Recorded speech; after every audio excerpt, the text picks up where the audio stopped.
Welcome back to Real Talk. We're discussing feminism today, and here to help us is Myrza Sison from the University of the Philippines. Hey, Natsi, welcome. Yeah, thank you for having me. It's always a pleasure to talk about something very close to my heart. Okay, I'm glad you're here because, we really need you. So help us Navigate throughout history about feminism and here in the Philippines. How? in the Philippines. In the Philippines, yeah. Okay. We've had women very active in our nationalist struggles, but that was not for their rights. It was during the Spanish period. It was for them to seek freedom from colonial domination together with the men. Okay. So that's how it started out. So it just showed that women were never just passive in the course of our history. Yes.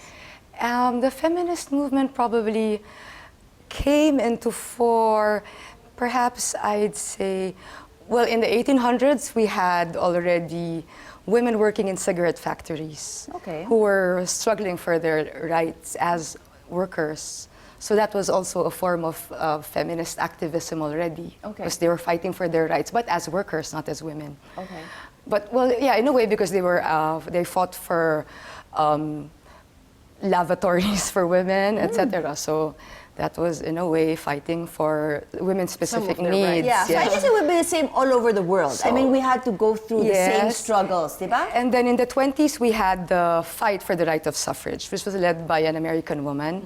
But the Filipinos were also very involved. But these are women from the elite classes. So that was the fight for the right to vote. Okay. So that, you could say, is also a feminist advocacy. Okay.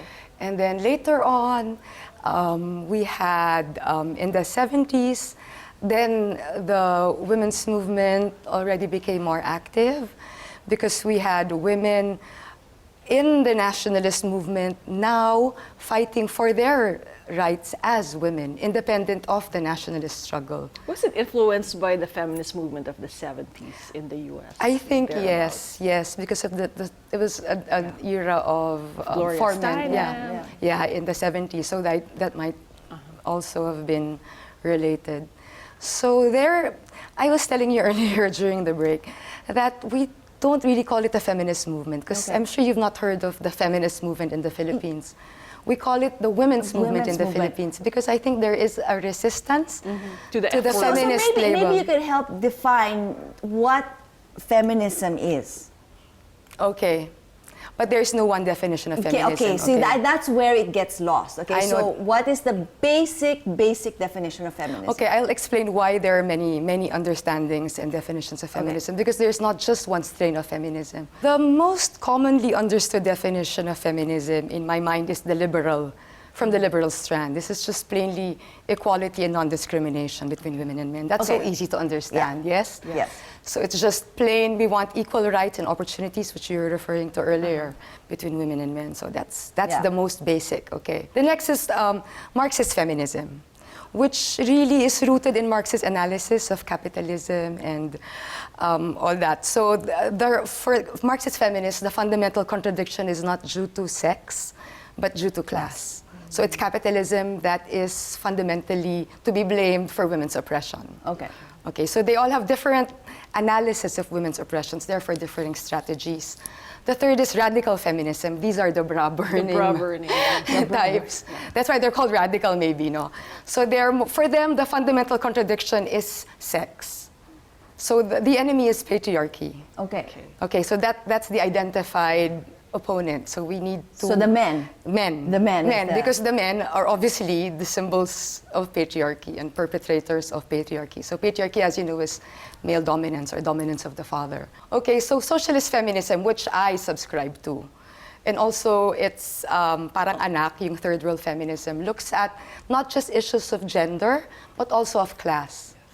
Because as you know, women are differentiated, like you mentioned earlier, not only on the basis of class, but all other intersectional or social identities, like there's also religion, there's ethnicity, education, ability or disability.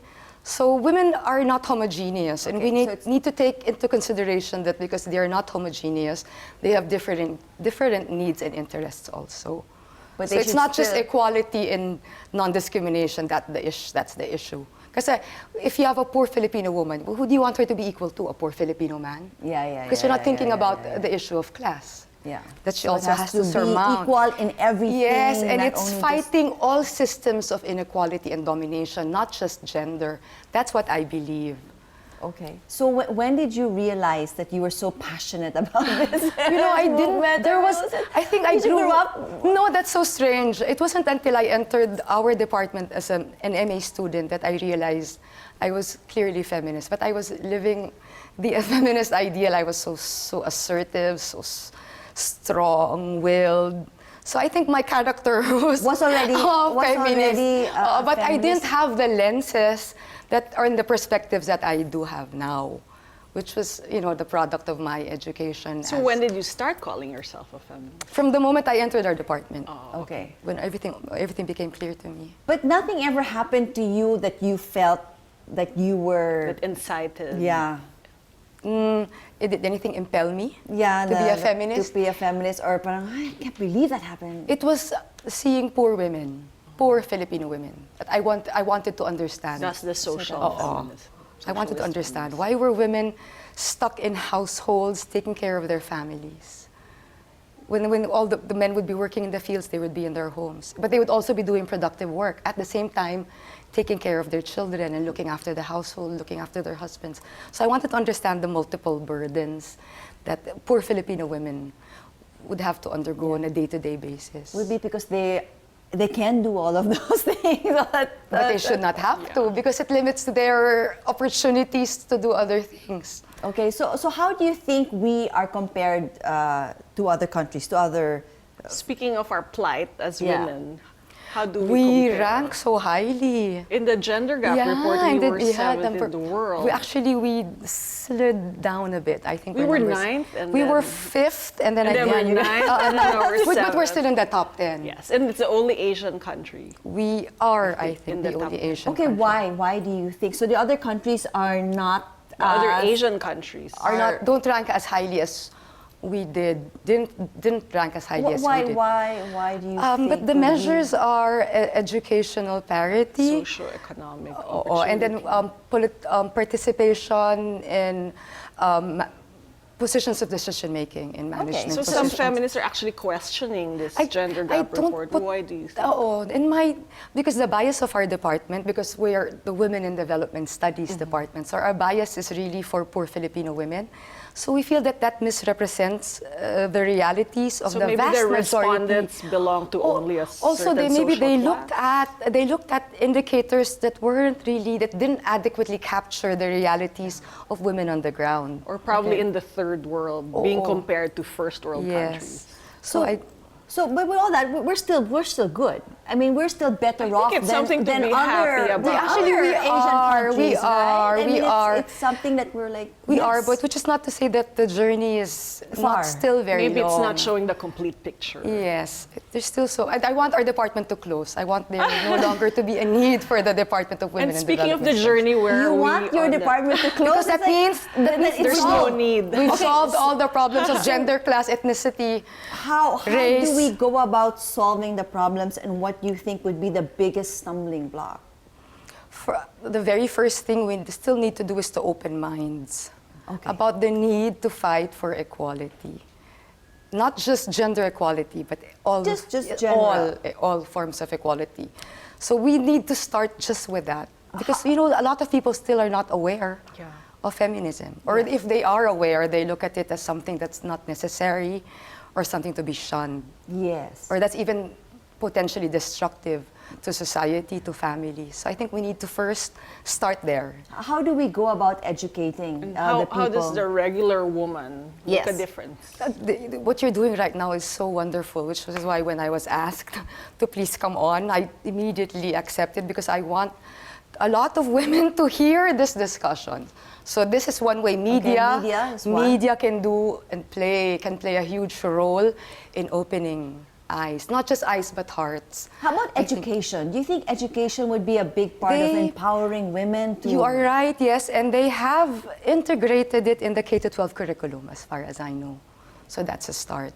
But also, if we had more teachers aware, we could be doing it even in nursery. You know, not stereotyping that girls are supposed to play with girl toys and boys Or with even boy toys. color coding clothes and toys. From blues babyhood, for from boys. infancy, we Pinks need to for girls. So we could start as early as possible. You know, feminism is not bad. Even Justin Trudeau said we should all be Justin Trudeau. feminists. Yes, both And male and female. And Because that's right. And he named himself bravely a John. feminist. it always stands pag feminine, femme.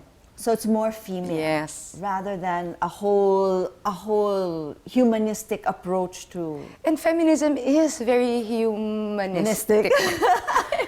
It's just that all the values that feminists espouse is are more for women. No, they say and when they use it against us, they say we're emotional, we're passive, we're irrational, we're too connected, we use our emotions too much.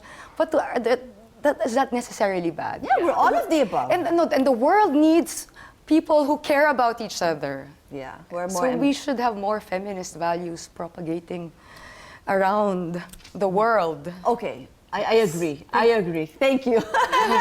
Should be more empathy and really a little bit more of all of those things will not hurt anybody. So thank you so much, Natalie, for joining us today. But of course, we will see you again later on in the show. We'd like to invite our viewers to please send in their thoughts on Facebook or tweet us at CNNPH Lifestyle. Please don't forget to use the hashtag at #CNNPH Real Talk. We will see you after the break. Don't go away. Okay. Don't go away. You're still.